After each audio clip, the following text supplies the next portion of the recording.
on the horizon. It's been said that those that have the eyes to see and the ears to hear will play a paramount role in the furthering of humanity and civilized society.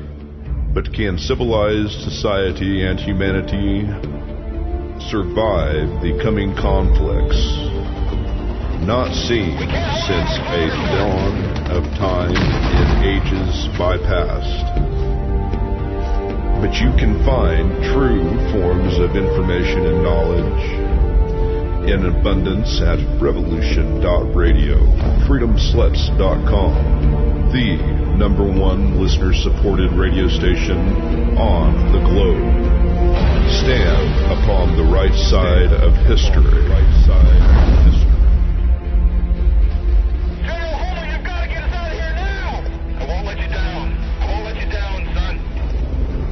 Revolution.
And welcome to Thursday Morning Coffee Rants with Dan. I am Dan the Spiritual Anarchist, your host. Today is already March 26th in the year of all of us, 2026.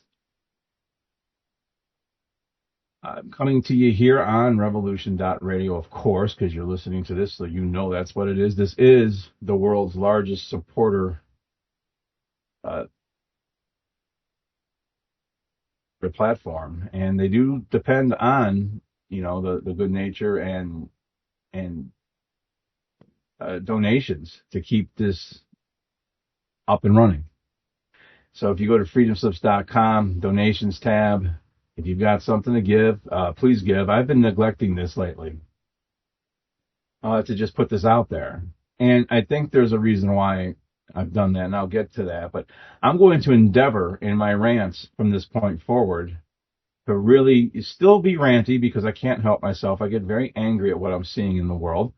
And but I'm going to try to rant where I don't use as much profanity, even though I really don't use a lot to begin with. Sometimes I do drop some F-bombs.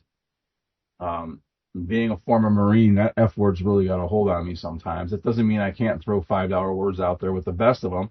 It's just when I actually start getting emotional as I start talking about it and I get angry, I'm human, and that happens.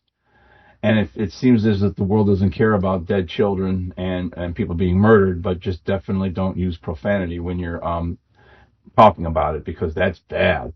But the FCC used to regulate all this, and so there's certain things in place, and I may get into a position where I have to speak later on more publicly than I currently am. That's absolutely my hope. And you can lose some people if you start using profanity, and I want to speak in a way where I don't lose nobody. because the message is important. I'm not important. And as the old saying goes, there's nothing new under the sun. This message is a very old message. The truth is the truth. But I think one of the reasons why, and here's something else too. Here on Revolution.radio, all the hosts who are speaking for this, none of us are getting paid. I'm not doing this for money. So if you gain some kind of worth out of this, you're going to get, we all got different things we talk about. My channel, I talk about cryptids. I talk about quote unquote supernatural metaphysical things. I talk about near-death experiences and actually death out-of-body experiences. I've had both. I talk about my life as an order follower and having spent 27 years in uniformed services of one kind or another, to include contract security, police, NASA, federal, local, state, all the different things that I've done, and how it is the order follower that the brunt of karmic law goes for their actions, for following the orders they're given by people who work together very strongly. I'll get into that. I got so many different things to talk about.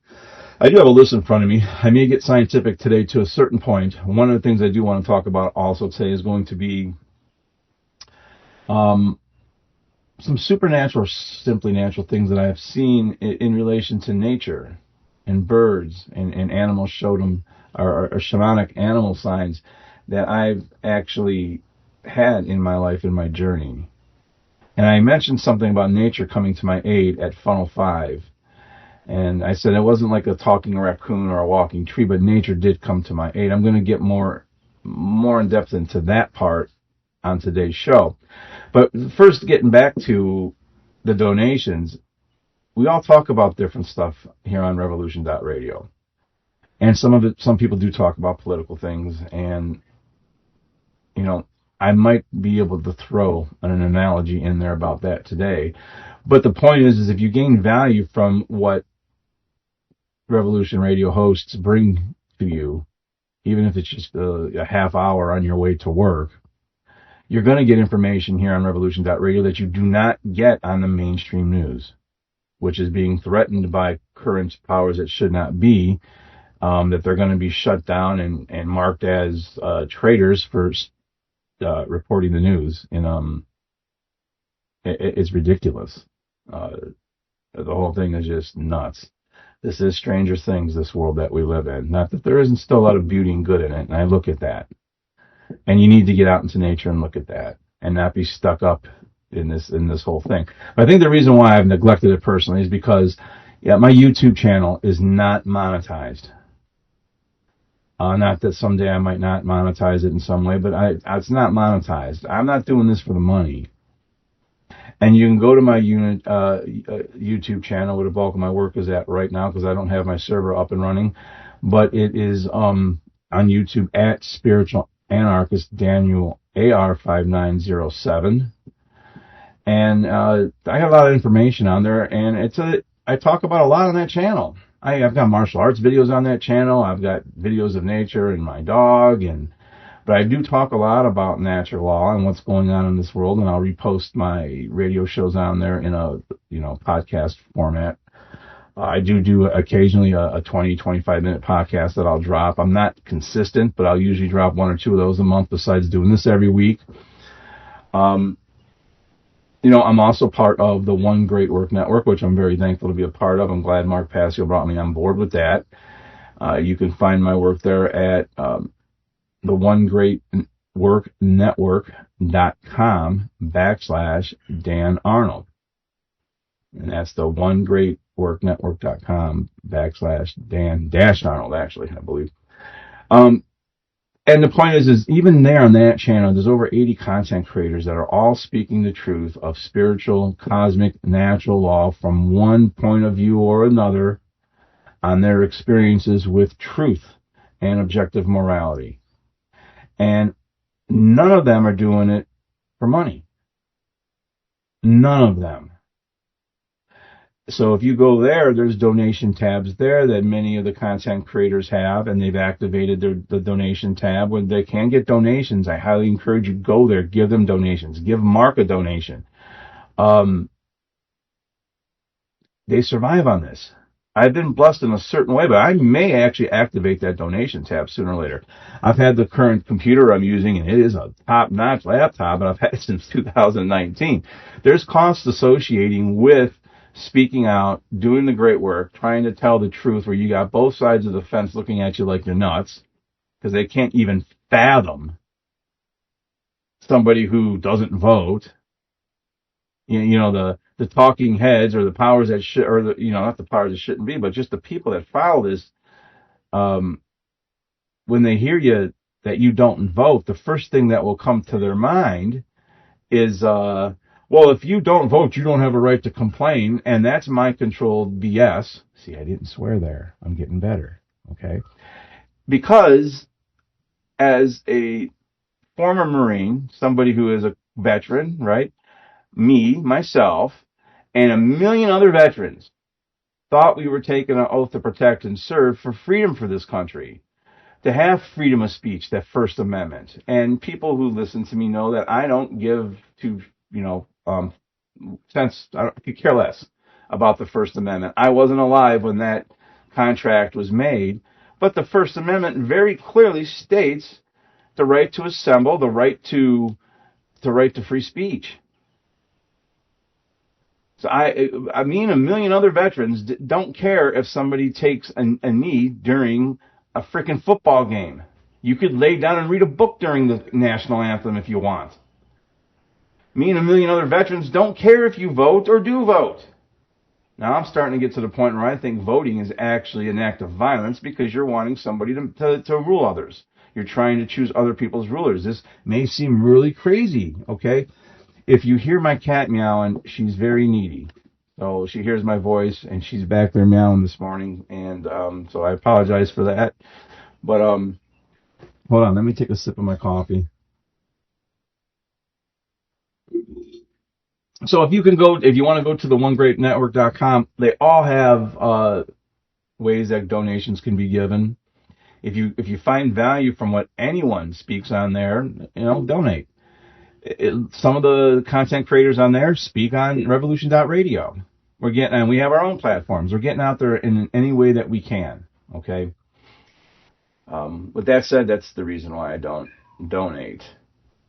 Now, one of the things I wanted to talk about briefly today is symbolism, and how much I actually appreciate people who can teach using symbolic analogies from ancient times and also mirror it up in a way where it exists in modern times and where it can be explained in the same frame or context. To hear mythic teachings that are allegorical, but some of them are real. And I definitely get into that symbology. The more that you learn about symbology, because our minds speak in these types of frames. That's how memes are. That's what emojis are. It's symbology. The more you could understand that what's going on right now has happened many times before. According to certain cultures and traditions, we're entering into the fifth age, the age of Aquarius. Some say it's the sixth. I say it doesn't matter. We're about to repeat another cycle. And my heart really goes out to the people stuck in the rat race or who've been mind controlled and they're in their phones. I'm going to talk about addictions a little bit today as I get through this. I'm currently enrolled in how to become the True Media seminar that Mark Passio made available to people on network, free of charge. And I'm very thankful for that. We just got by the first 12 classes, which was the halfway point. And I regret that I've had to miss a couple of those classes. I also have had to bounce a little early. There's been times I've been sick. There's been times because of the change of weather, and there's times I've had other things going on. It is for beginners, and I still, in the first half of the course, learn things, even though I'm nowhere near a beginner with technology. I know how to do Word documents. I know how to change settings. I know how to do a lot of the stuff that he talked about. It's very validating to see that. But at the same time, there's things that as a quote-unquote intermediate student, or intermediate knowledgeable with technology, and this is a beginner's course, I still learn things that I didn't know. And that's just in the first half of this. I'm very much looking forward to the second half. That's going to get into some things that I really want to learn to make my own presentations better with, title cards and graphics.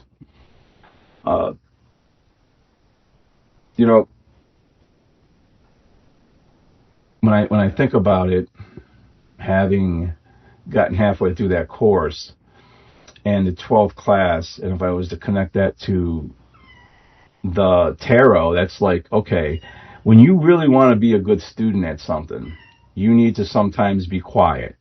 Okay, you need to sometimes be quiet and listen. And other times I'm like that. I can be very outspoken at times. I can get angry at times. I got the whole run of human emotions that everyone else has. But how I became a good teacher and the things that I actually am extremely knowledgeable in is because I shut my mouth and I became extremely quiet and listened. So, the first 12 classes, I stayed quiet. I've got some things I want to say, ask, and actually speak up in this next one coming up. I have a question that I want to ask. There's something I want to run by a few people. But 12 is like the Hermit, right? And that was the 12th class that just passed us by. And to me, the Hermit says it's spiritual enlightenment. You've got that staff of self-control. You've got that lantern to light the way. And it's almost like come out of hermit mode. So I'll speak on the 13th class. If I connected that to tarot, that'd be the death card. See, people think that death means physical death in the tarot. And it doesn't. It means death of the old self, birth of the new self. It means trimming out what no longer serves you. All that card really means is change. And we definitely have change. If I was to add 1 plus 3, 13, add 1 plus 3 together, it becomes a 4. 4 is the Emperor card, the King of Kings, that'd be the Pharaoh. The Emperor card in the tarot deck is stepping into complete sovereignty. So I look at all these different types of symbolisms. And once you study the tarot and really understand all the symbolisms, you'll start seeing symbolisms in a lot of different things. You'll start to pick up the ancient symbolisms that exist in architecture out there in cities, in Washington, D.C., in Philadelphia, in Cleveland. You'll start to see this. You'll start to make the connection that we're in a cycle, we're in a loop, we're in a pattern. So, let me see here.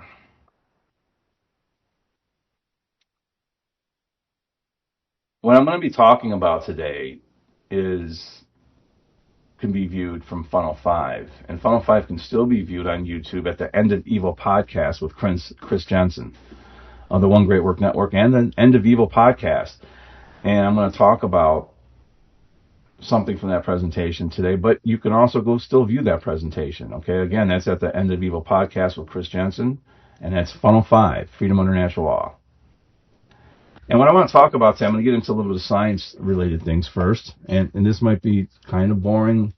If anything I say in any of this you want to email me about, please email me. And my email can be found on this site. It can be found on YouTube. And that would be Spiritual Anarchist, all one word, okay? Spiritual Anarchist 93 at gmail.com. I'll tell you a little story about that 93. I got out of the Marines in 93. I thought that's kind of funny. There's also another little small miracle that happened that involved 93. I'll keep that to myself. Hold on a second.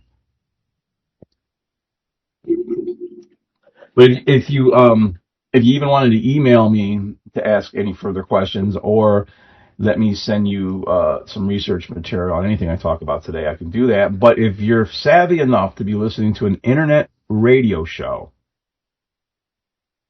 I think you're savvy enough to look up what I'm talking about and research it for yourself. There's nothing like doing your own research.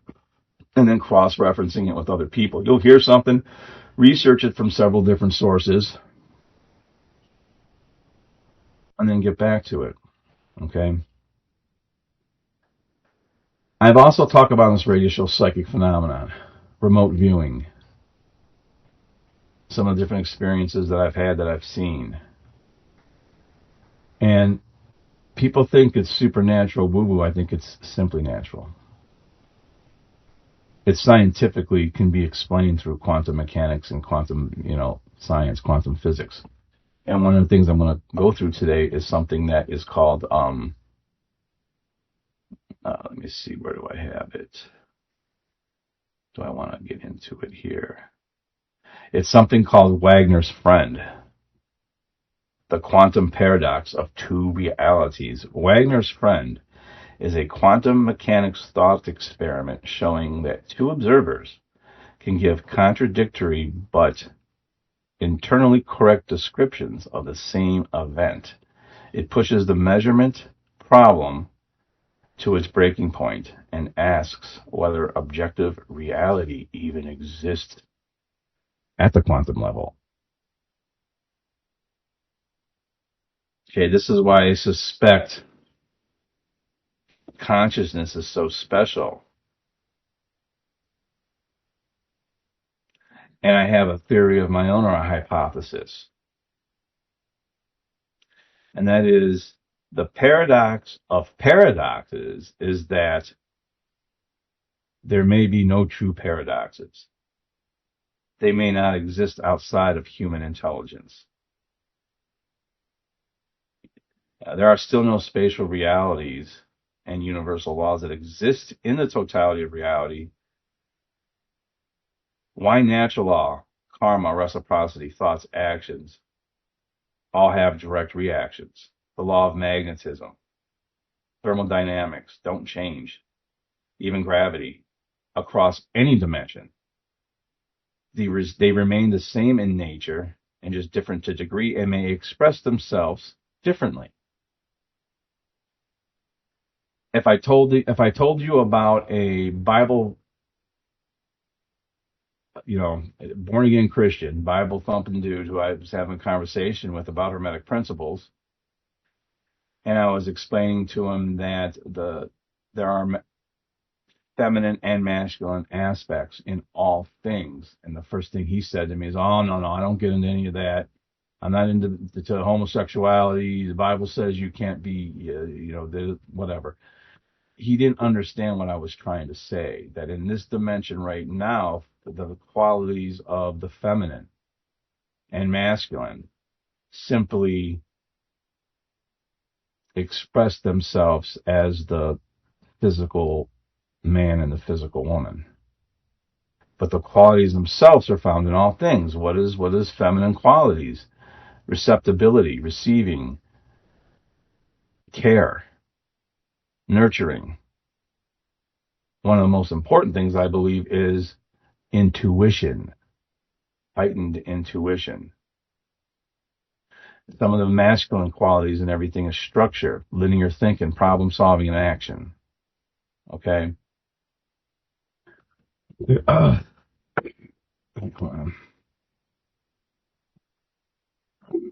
Logos and Sophia come to mind. If you don't know what the Logos and Sophia are, look them up. These are things that come to mind. Other dimensions do exist. And dimensions is about math. If you're going to have fence put in your backyard, somebody might ask you, hey, well, can you measure the dimensions of your backyard?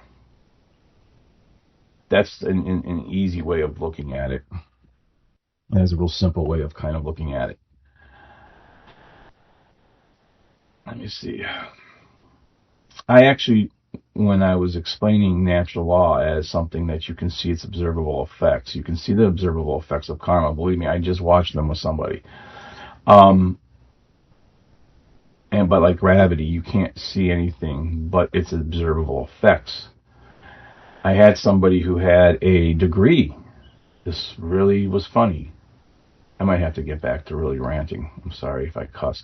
But she had a degree In God. They actually give out college degrees in God. I was quite impressed. She had a degree in God. And she said, well, there's no gravity in outer space, so how do you explain that? And she worked at a formal federal. She worked at a place I used to work, a formal federal place I used to work, and just to say the least, I was too triggered to really get into it with her because I didn't want to even be around her energy. But, and yes, energy doesn't lie; it's there. People like me can pick up on it very, very quickly. True empaths are born out of abusive childhoods, and we pick up on things fast. And boy, did it help me and make me a better cop, actually. It made me a much better at everything, being able to feel people's emotions and have real empathy for them. But at any rate, I just simply said, just because you float around in zero gravity doesn't mean that gravity is not actually working in outer space. How does the planet Pluto and its moon Chiron stay tidally locked? It's because of gravity at work. I wasn't going to get into it with her. We got a degree in God after all. Why would I want to talk to somebody who's much more educated than me on subjects like that? Anyway, what was I going to say about something else I wanted to say about the... Oh, it'll come back to me. I was thinking about some religious thoughts. But anyway, if we get back to Wagner's friend, okay, and how quantum mechanics particle wavelengths have been looked at, and they have a certain property or certain measurement, and that actually changes once they've been observed. I find it to be quite interesting. A shadow on the wall, okay? This is the best analogy I can come up with. You see two people from two different angles see a shadow on the wall. It may be observed by these two people to be two different shapes. One person might look at it, and from their vantage point, they actually see a weird shadow that looks like a handgun or a pistol. But yet, from the other person's perspective, they're seeing merely nothing more than a rectangle. They both are correct in what they're looking at. They're both correct in what they're seeing. But the item that is causing the shadow itself is the exact same thing. The people are seeing two things, but what's causing the shadow is the exact same thing. In that way, if you look at the cult of the elephant, the cult of the red elephant, and the cult of the blue donkey, from two different perspectives, people are seeing two different things. From my perspective, who knows how to zoom out and look at the bigger picture, I'm seeing the same thing. Two different parts, pretend parts of a government entity, pretending they want different things, yet all you have to do is look at 30 years of history to see we get the exact same thing regardless of which one is in office. Okay? This is why I don't vote. What I'm trying to really circle here or articulate is that paradoxes themselves dissolve the moment you stop insisting that only one frame of reference is allowed to be real. Okay?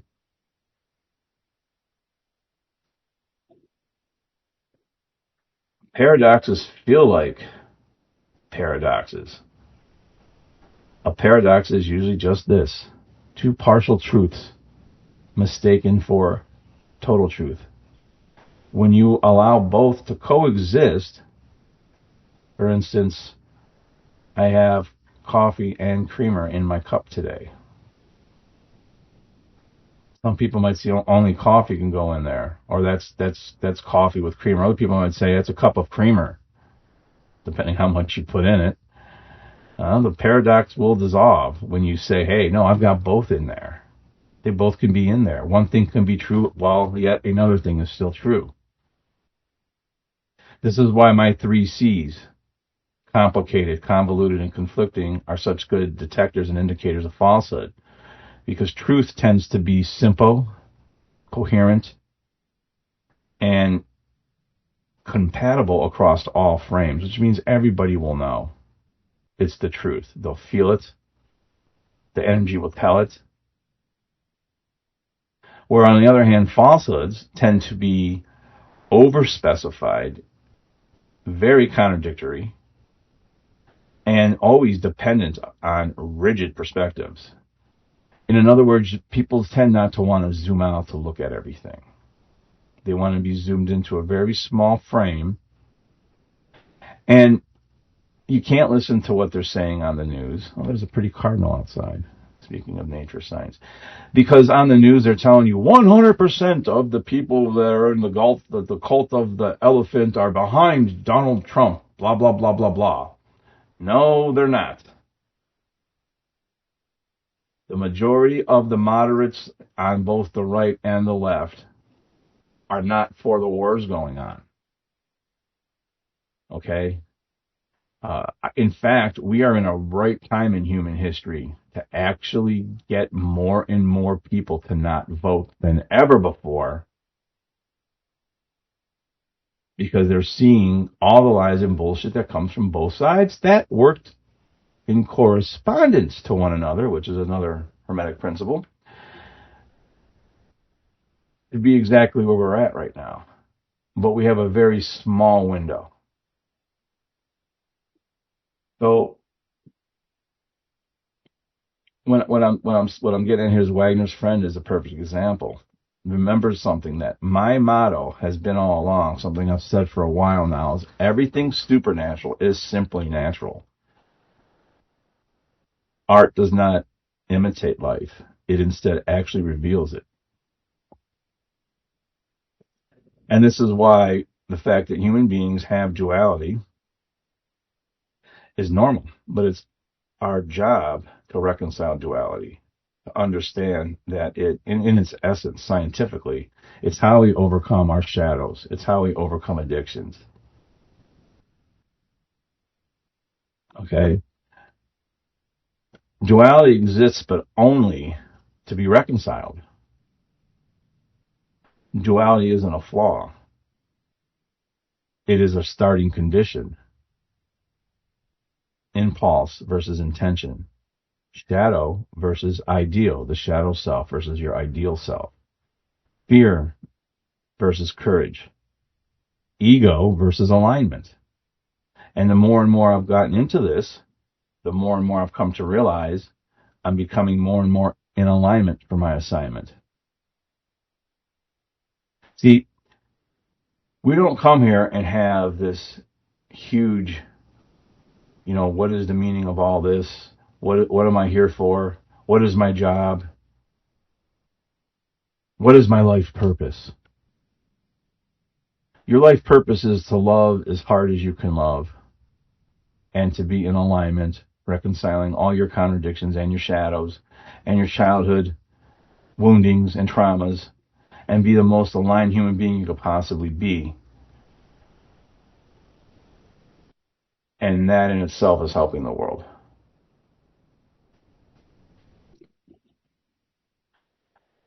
So ego versus alignment, addiction versus sovereignty. When you're addicted to something, you're not sovereign. That thing is sovereign over you.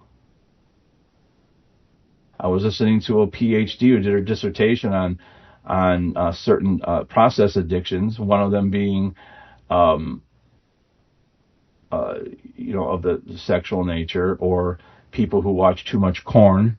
I said corn, but with a P. And she didn't consider it an actual addiction because it's a process addiction. It's an unhealthy coping mechanism. And I've talked about my problem with it. It probably isn't as bad as some people's. It probably isn't as bad as I, made it out to be.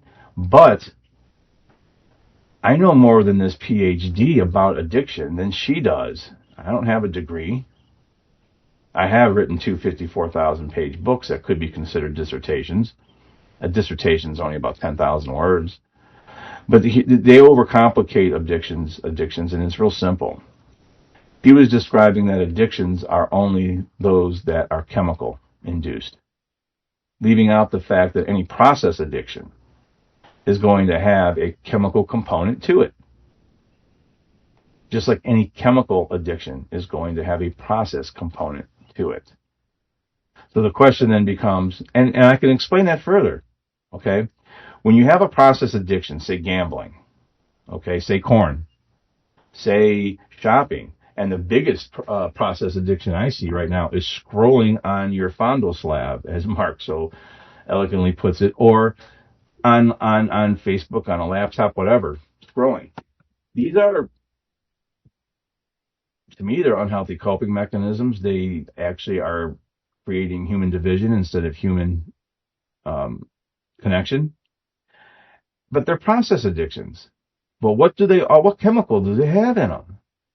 Well, you get those likes, you get those follows, or other things, and you get that dopamine hit. Dopamine is a chemical that our brains produce, so there's a chemical component to a process addiction. By that same token, I know people who like to smoke the hippie lettuce. They take out their little box, they open it up, they get out their really cool pipe, they set everything up, they put in, there is a process to what they're doing before they and while they ingest the chemical. So the question really becomes is, how are you hurting yourself with what you're doing, or are you not? Are you in some type of internal conflict with what you're doing, or are you in alignment and okay with it? So that would be the scientific version of all this. It's not spiritual fluff. It's neuroscience. It's psychology. It's natural law, all pointing to the same structure. When internal contradictions dissolve, the nervous system becomes, it stops being fragmented. When fragmentation stops, perception sharpens. Perception sharpens, pattern recognition increases. When pattern recognition increases, consciousness expands. I scored in the 99th percentile, higher than 99% of the people on an IQ test in two different areas, spatial awareness and pattern recognition. I was average in math, but that still was enough to put me into a genius level IQ. And I don't think I started out that way. Your IQ can increase over time.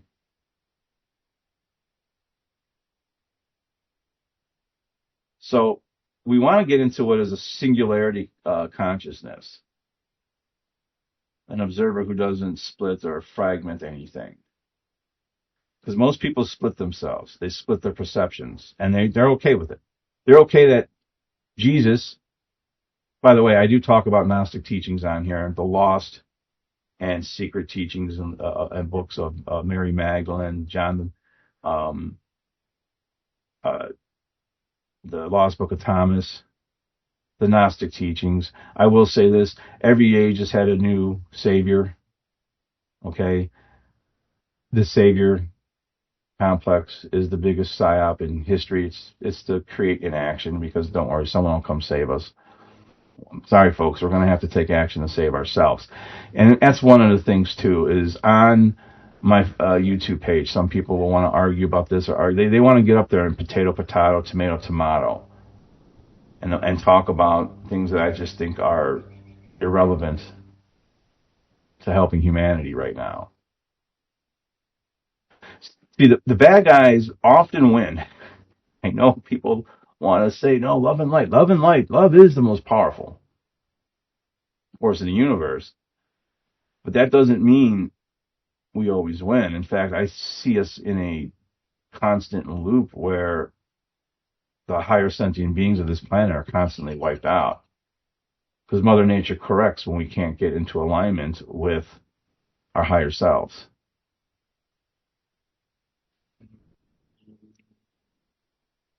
They want to say that the expression of natural law doesn't karmically punish bad people. See, the universe responds to action stronger than anything else. This has been talked about by a lot of people. Mark has talked about it ad nauseum. I completely understand the concept. All these evil people are in different factions, but they all understand the nuts and bolts of what they need to do. And they work together. Where people in the freedom community, we are fragmented because the whole rest of the planet we're trying to wake up are very fragmented. They're stuck in their Fondo slab. They're stuck in their 50-hour work weeks. They're worried about paying bills and where's their next meal going to come from. We can't talk to them about higher consciousness. If the first two bottom rungs of Maslow's pyramid of the hierarchical pyramid of needs aren't met, the rest of it, just forget about the rest of it. No one's going to reach self-actualization, which is higher consciousness, while they're worried about their safety. And that's all these people do is keep us on our heels, worried about our safety. And they use safety to take away all our rights.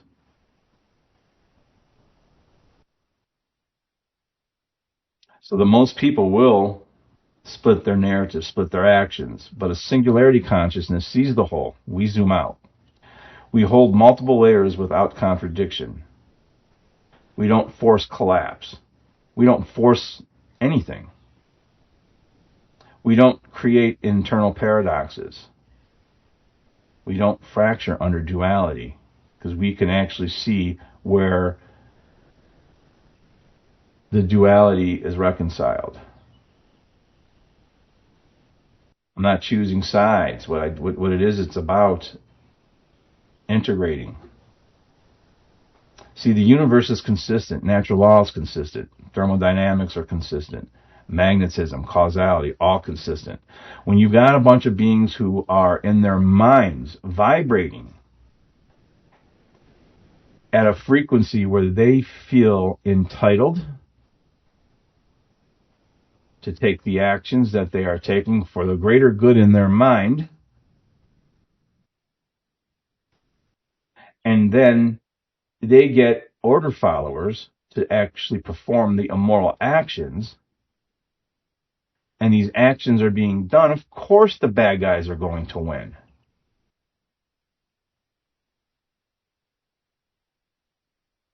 So,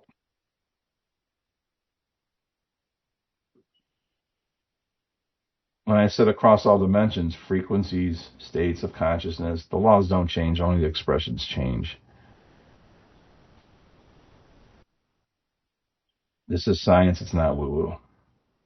My take is simple. Like all truths are, adherence to natural law is the foundational ground level behavioral requirement in order to get to higher human consciousness. Okay, I'll say that again. All beings need to come to a real understanding of natural law. Objective morality is the foundational level that's needed for us then to reach for higher consciousness and some of the other more supernatural things that we think is supernatural but is simply natural. And it's the foundational level, because by age 10, every child can understand, don't do unto others that which you wouldn't want done unto you. How not to coerce, lie, murder, steal, assault, stealing other people's rights. These are all transgressions against natural law. If we understand this simplicity at a basic level, I can tell you right now, we might not have a world filled with, a bunch of telepathy from higher consciousness, which is what they're really afraid of when I think about it, because why else would they have this transhumanism agenda in place where they want to put chips in our mind and control us and be able to read our thoughts? We are electronical beings. They're almost doing that already. But if we had this basic level, we wouldn't be in wars. Wars would not exist. So natural law, truth, non-harm. responsibility, reciprocity. It's a moral code. Okay, when you're violating it, you lie, you fragment, you hide, you distort things, you create internal contradictions and fragmentation.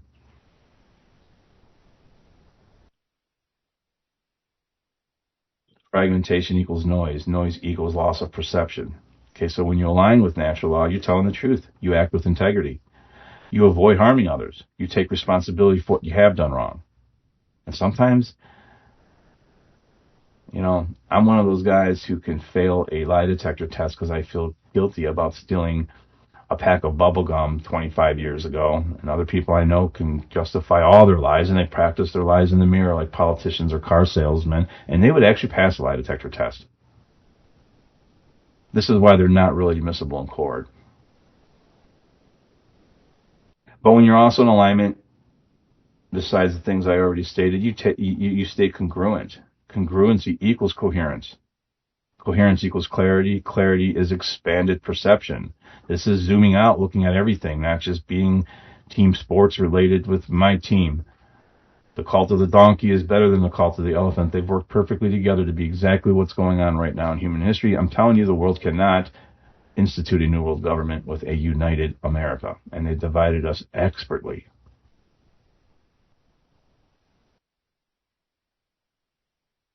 So sometimes these special abilities that some people get will they don't just magically appear. They're not magic at all. Nothing appears. It's just the noise gets removed. We're born with intuition, pattern recognition, emotional resonance. Someone says something that resonates with you. It resonates because we have resonance. Non-local awareness. Try thinking about somebody. Think about them. And watch how quickly you get an email or a phone call or a text. There's something to that. What is in the morphogenic field that allows that kind of thing to happen? Sometimes we're good at predictive modeling. Symbolic perceptions is what I talked about earlier. If you can talk about ancient symbolism and what the ancient wisdom told people and how it explained it with allegories, and then connect it to something modern day with modern day language, that's amazing. And it's beautiful. And it's one of the little small pleasures I have in life as far as my research goes. Everybody knows I'm a comic book nerd. Let me see here, where was I at?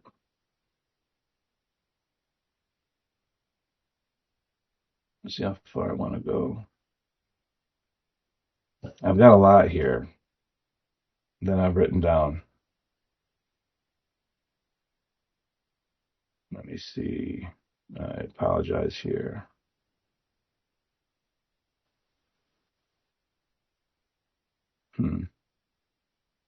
Yeah, this is the part I definitely want to make sure I put in here.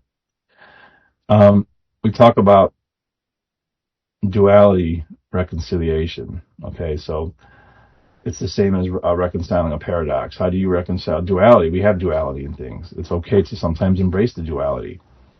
It equals shadow integration. That's what duality recognition is, shadow integration. Okay. Addiction is caused from unresolved pain, unresolved contradictions, unresolved dualities that need to be resolved. Your shadow is the part of you that you refuse to see, the contradiction you hide, the truth you avoid. When you integrate the shadow, you stop splitting, you stop lying to yourself, you stop fragmenting, you stop generating the internal paradoxes that allow your pathology. Okay, this is all within the psychological version of natural law and what we need to do to be aligned and to live in accordance with it. We really need, for me personally, what are my shadows? How I started to come to the fact of, or come to the realization of what I needed to do with my shadow. What is the absolute lightest,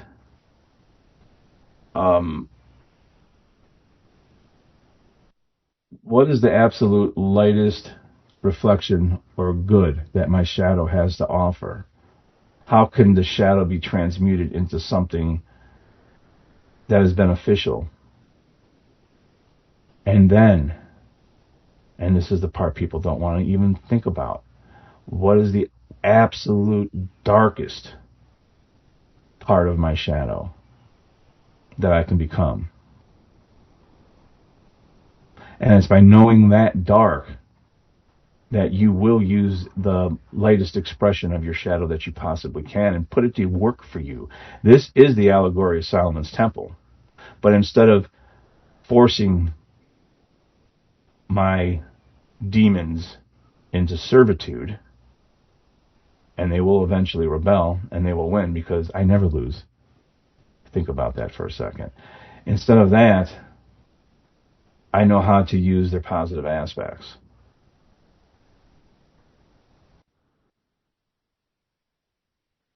Continue. The name of this whole show is Are you Thor, the God of Hammers? Yeah, I'm one of those people. I know I'll sage the area, I'll say prayers, I'll do this, I'll use certain things. Do I really need sage to clean my area? Am I Dan, the God of Sage? Or can I, through just pure mental alignment, have it cleared? I think the second holds true. I can get into more things here. What I want to talk about, though,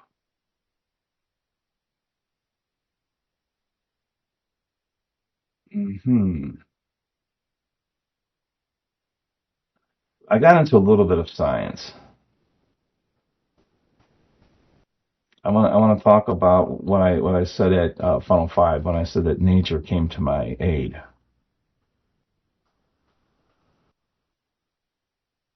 Okay.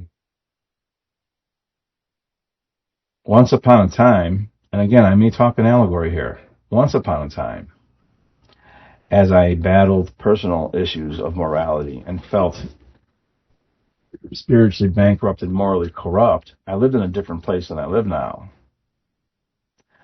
There was these birds called grackles.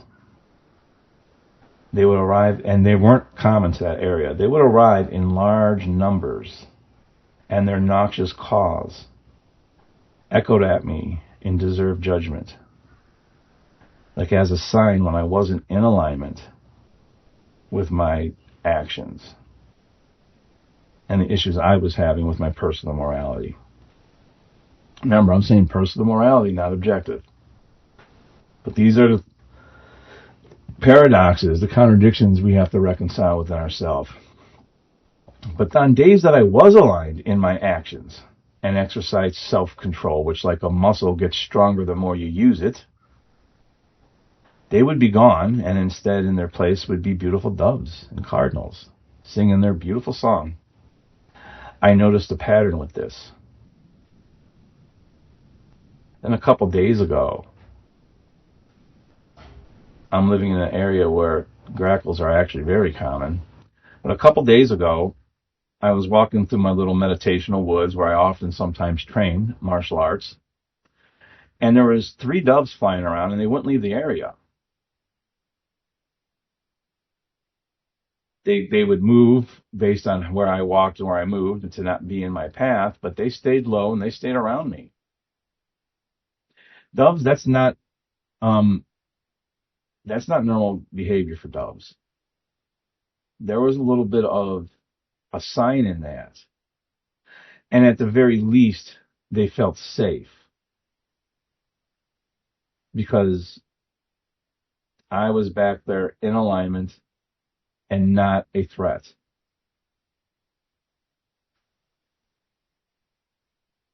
Okay?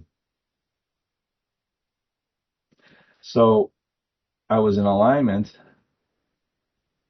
What I got was softness, coherence, clarity.